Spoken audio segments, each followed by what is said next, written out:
ton esprit baisse aussi. Le corps s'adapte au confort, mais pas l'âme. Ton âme veut de l'expansion, elle veut de l'évolution, elle veut voir jusqu'où tu peux aller. Et quand tu ne lui donnes pas ça, tu le sens. Ton énergie s'éteint, ton focus s'affaiblit, tu perds l'éclat dans ton regard. Non pas par fatigue, mais par résignation. Les stoïciens ne croyaient pas en des objectifs médiocres.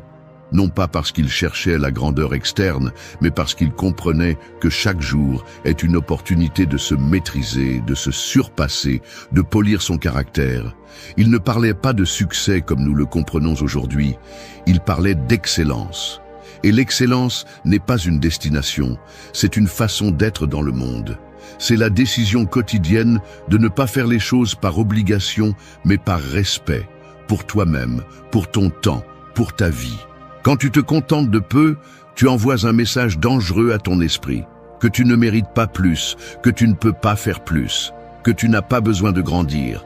Et cela, répété chaque jour, façonne ta réalité jusqu'à t'enfermer dans une version limitée de toi-même. Mais le plus dur, c'est que souvent, cette version a été choisie par peur, pas par conviction.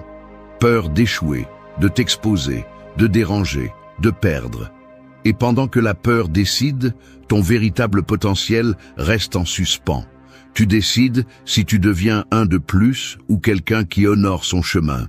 Tu décides si tu te contentes ou si tu évolues, si tu acceptes les excuses ou si tu choisis l'excellence comme norme, si tu te limites à survivre ou si tu exiges de vivre avec un but. Parce que celui qui exige plus de lui-même n'est pas arrogant, il est conscient. Il sait qu'il est venu pour quelque chose de plus grand que simplement accomplir. Il sait qu'il n'y a rien de plus douloureux que de regarder en arrière et de réaliser que c'était la peur de l'effort qui le maintenait petit. Ne te contente pas, non par ego, non par apparence, mais par respect. Parce que si tu es ici, avec la capacité de penser, d'agir, de changer, alors tu as une responsabilité, celle de ne pas te gaspiller, celle de ne pas te trahir avec le confort, celle de ne pas t'arrêter juste avant d'atteindre ce que tu mérites vraiment. Ta meilleure version n'est pas atteinte avec le minimum, elle est atteinte quand tu arrêtes de demander moins et que tu commences à exiger plus.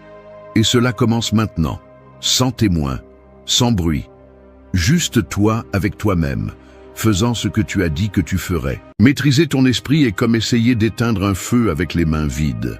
La chaleur t'accable, la fumée t'aveugle, et si tu ne te contrôles pas, tu finis par brûler toi aussi. C'est ainsi que sont les